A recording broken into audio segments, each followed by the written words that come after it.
What's going on, guys? Justin from 1791. Thanks for watching. Today we're going to be talking about the SKS rifle and its viability as a legitimate fighting rifle. So let's get into it. So long time ago in a galaxy far away, that people really legitimately thought about the SKS for a viable fighting rifle.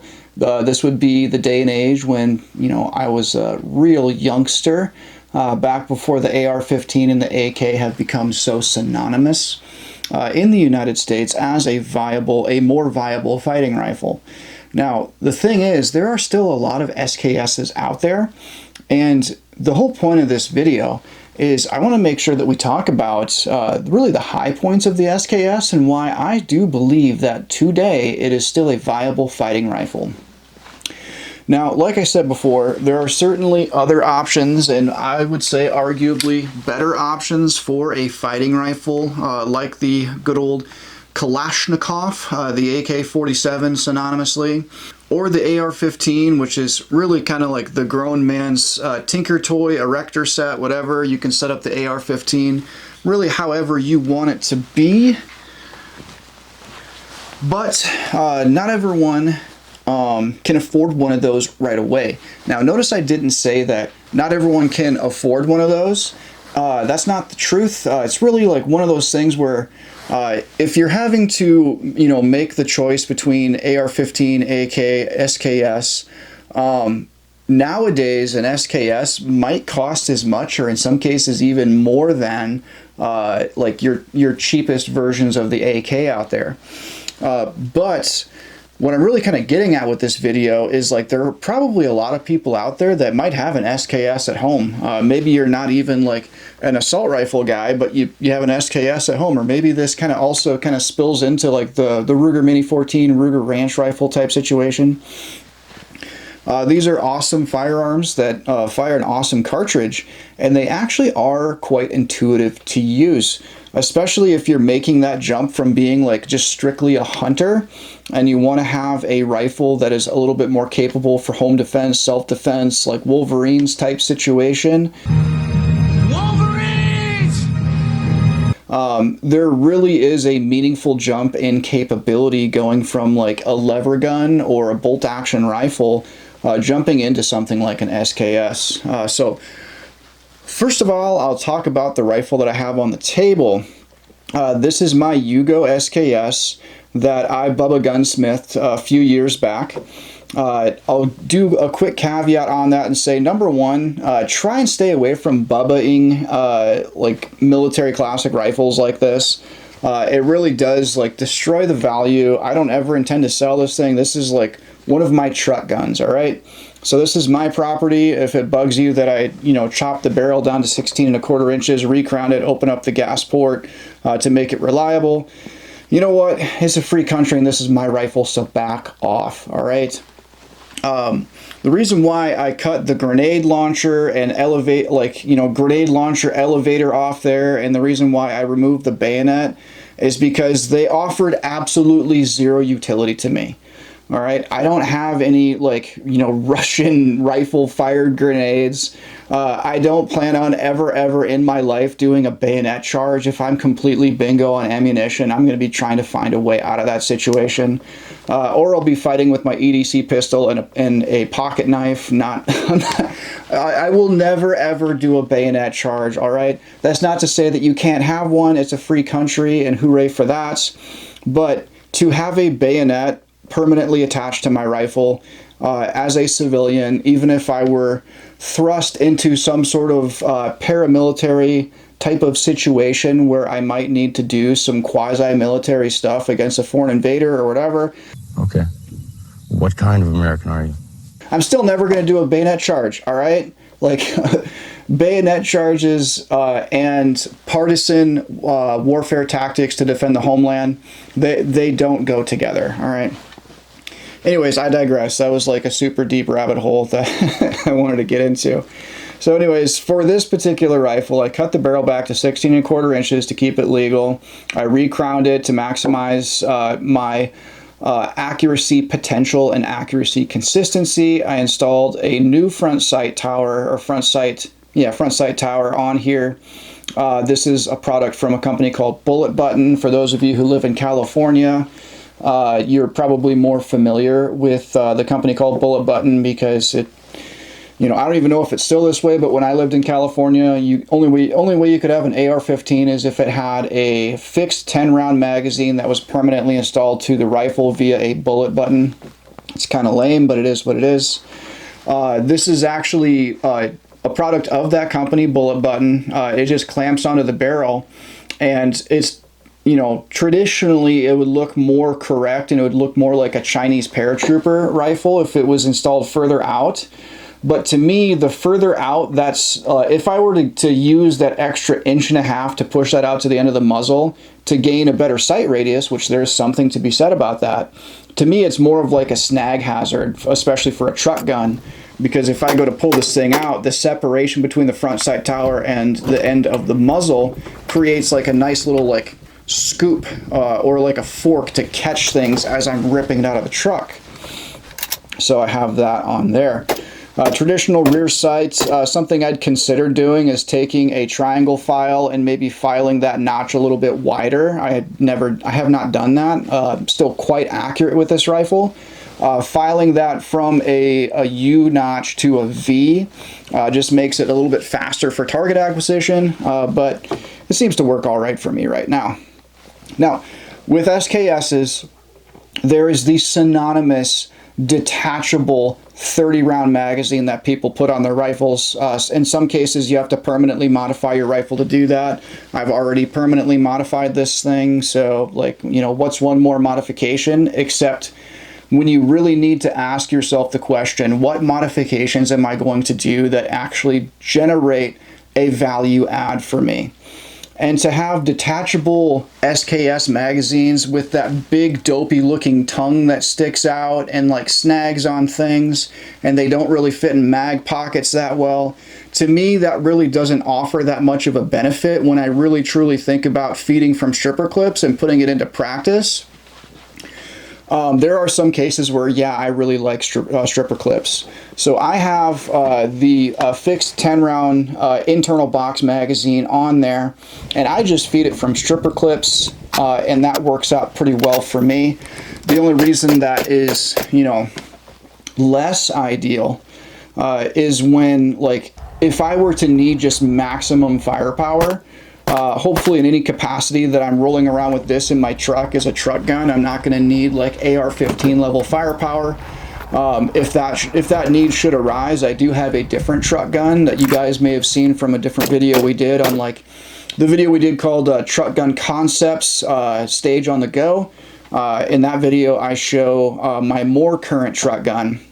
But this is definitely something I'll still reach for. I would be very, very confident and comfortable running this to protect life and limb and family. So feeding from stripper clips, the main consideration is you need to be much more cognizant of your ammunition situation.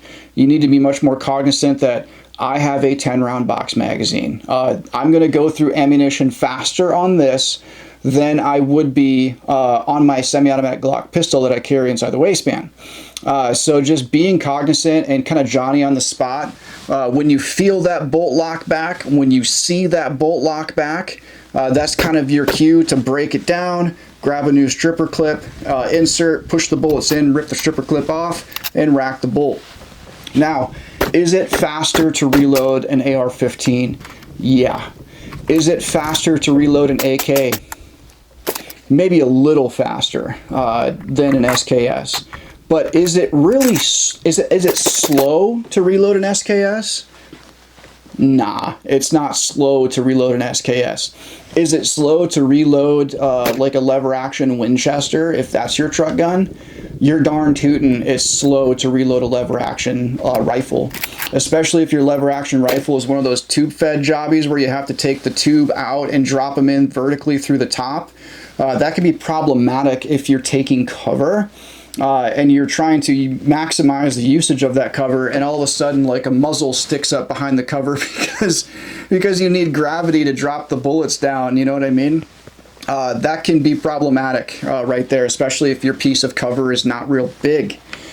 So that's where like jamming from stripper clips, I can do that in a pretty like small like piece of cover pretty easy. The other nice thing about running an SKS that runs off of stripper clips, let's say I have a bandolier like I have up here. This is the kind of a grab and go bandolier from our friends over at Combat Art Training. My buddy Andrew does these. This is designed for AR-15 magazines, but I actually ran a stitch across the bottom so that it will kind of push up my stripper clips so that they're a lot easier to grab and go instead of sitting down deep into that pocket and I couldn't reach them. So I'll get into more of that in a little bit.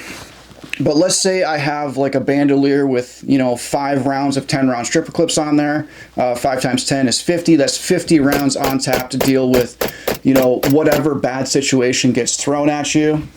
That's a meaningful amount. Unless you're facing off against just like, you know, a platoon size element that is coming against you. Running an SKS, it is an absolute paramount that you have some sort of resource to feed from, and for those grab and go stripper clips. But there's nothing saying you also can't have like a pocket full of shells or a box of shells kind of in your ruck or something like that, that you can just kind of grab out some shells and you can still single feed top load this thing pretty easily. Just because like once the bolt locks the rear, it's designed to feed a stripper clip, or you can single feed top load that thing. You could like top it off with 2 or 3 more rounds just to finish what's going on, or you can like fill it up full with individual rounds, which I really like that feature. In fact, that is a feature where the SKS has a leg up on the AR-15 or the AK pattern rifle, is because you can single feed top load it, and I think that's pretty nifty. One of the huge benefits of running an SKS, especially in more of a traditional configuration and not one of those like kind of Tapco drop-in chassis that make the SKS kind of look like an AK-ish kind of sorta, is like, especially if you're making the jump from traditional hunter to more well-rounded like centering in resiliency and ready to defend your family against really any comer, reaching for the SKS as the next rifle is kind of nice because this thing handles like a hunting rifle. It has a traditional hunting stock. I have my simple strap sling on here, and I really have that designed to sling in just because that really helps stabilize the rifle for firing in a very meaningful way. Being able to sling in is a big deal. One of the reasons why I like that is, like, let's say if I'm like having to go for a long walk, especially because I cut that grenade launcher attachment off of there, carrying it up and over the shoulder is a lot less apparent that I'm carrying a rifle. Like, this is very not apparent that I'm carrying a rifle. Compared to if I were carrying an AR or an AK in a more tactical sling setup.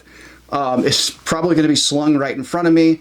It is night and day obvious that you're carrying a rifle. Versus this, I just sling it up and over my shoulder, and if I need it, I can just grab the stock, flip it up and underneath, and I'm in the fight just like that. So it's very ergonomic and easy to use, and it's a much easier transition jump from a hunter doing hunting rifle things to a hunter using an SKS for fighting rifle things. There is a very easy and direct jump between the two. There's also loading to consider. If you're more of a hunter that's looking for a, we'll call it a fighting rifle transition rifle, your hunting rifle, single feed top load, the SKS, single feed top load. It's a very easy jump from one to the other, and you're not really losing anything as far as muscle memory. Especially since this package that I put together, I don't even know how long the overall length is. Let me just measure that.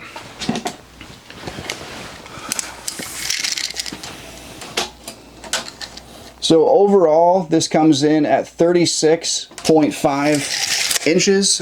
So it's a very short, handy fighting carbine, and I really like it. Now, when it comes to carrying a rifle like this, or carrying any rifle for a defensive type posture, you need to have sustainment equipment with you. So earlier I talked about this bandolier that I have set up from Combat Art Training. I have 5 stripper clips of 10 rounds in this bandolier, and then I leave this back pocket open and available in case I need to stuff whatever kind of item in there. Like if I need to stuff a radio in there, or if I need to put one more stripper clip in there, maybe I want to throw an extra tourniquet in there.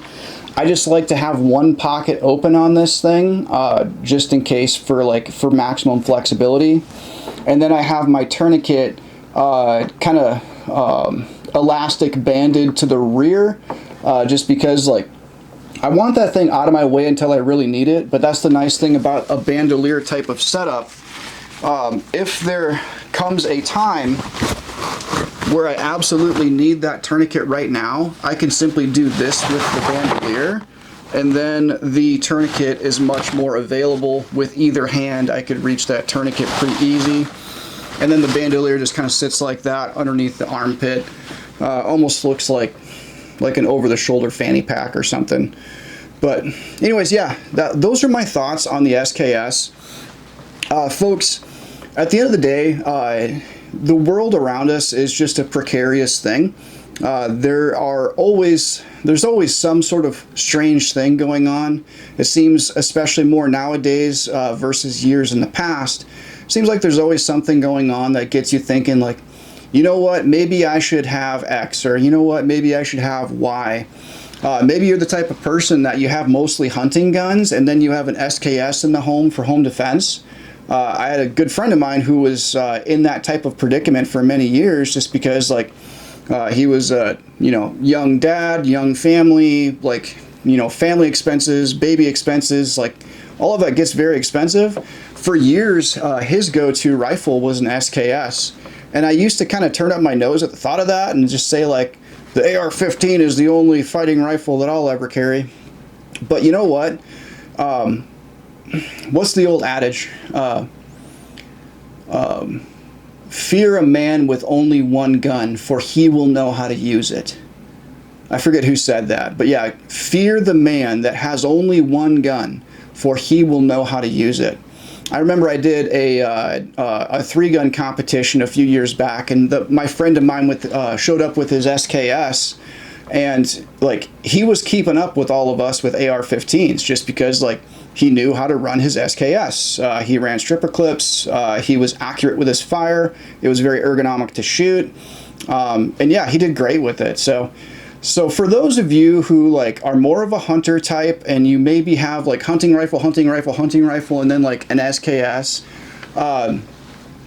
don't panic. Don't consider yourself outgunned for bad situations, because that SKS is quite capable so long as you are capable with it. This is Justin with 1791. Thanks for watching. If you thought this video was beneficial and helpful to you, please consider liking, comment, subscribing, sharing this video. All that stuff helps us with the good old YouTube algorithm. And until next time, train hard and carry your gun.